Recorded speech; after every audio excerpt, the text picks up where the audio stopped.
The old Blackwood Manor stood on a hill overlooking the forgotten village of Harrow Creek, its silhouette a jagged scar against the perpetually overcast sky. Locals whispered tales of a darkness clinging to the place, a malevolent presence that had festered for generations. Martha, a recently widowed woman seeking solace and cheap rent, ignored the warnings, drawn to the manor's decaying grandeur like a moth to a flickering, dangerous flame.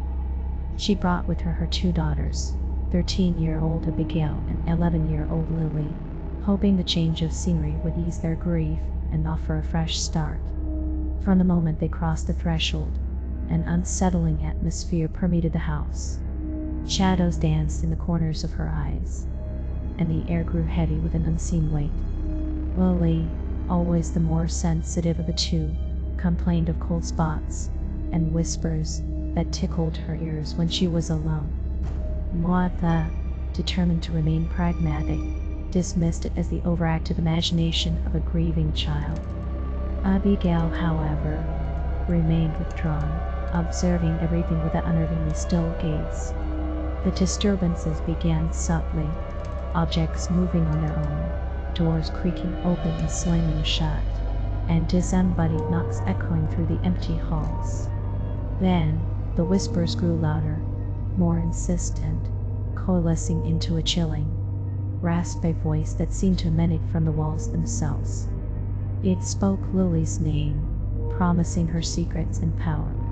Lily, initially terrified, became strangely captivated by the voice, drawn to it as if by an invisible string. One afternoon, Martha found Lily levitating a few inches above her bed, eyes wide and unfocused, the chilling voice emanating from her throat. The words were distorted, guttural, and ancient, a language Martha didn't understand but felt deep in her bones. Fear, cold and sharp, pierced through Martha's denial. She had to do something.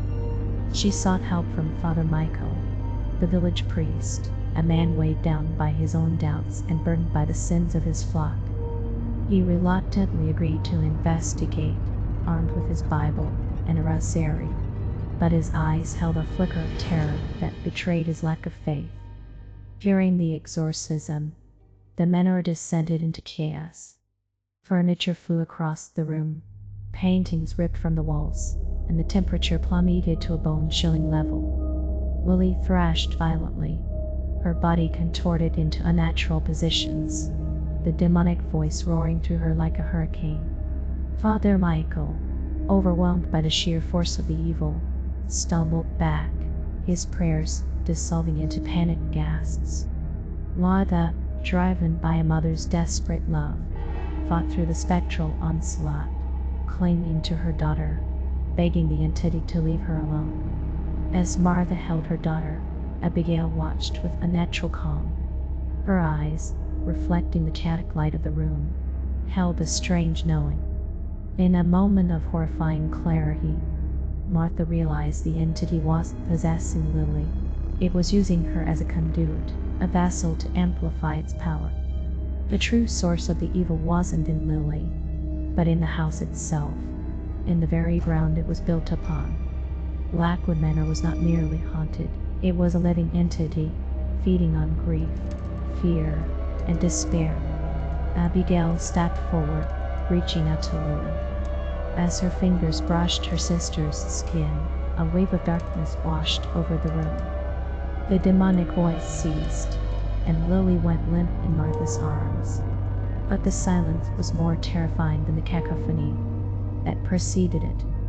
Abigail turned to Martha, her eyes now hollow, devoid of any childlike innocence.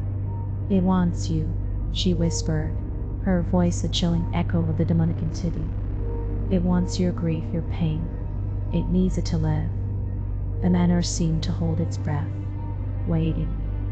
Martha, paralyzed by terror, realized the entity hadn't been driven out. It had merely shifted its focus. It had found a new, more vulnerable host. The ending remained unresolved. Martha, trapped in the cursed manor with her possessed daughter, faced an impossible choice: sacrifice herself to appease the entity, or fight to save her daughter, knowing that either path led to unimaginable horror. The whispers of Blackwood Manor continued, a constant reminder of the darkness that had taken root in their lives, forever binding them to the cursed earth of Harrow Creek.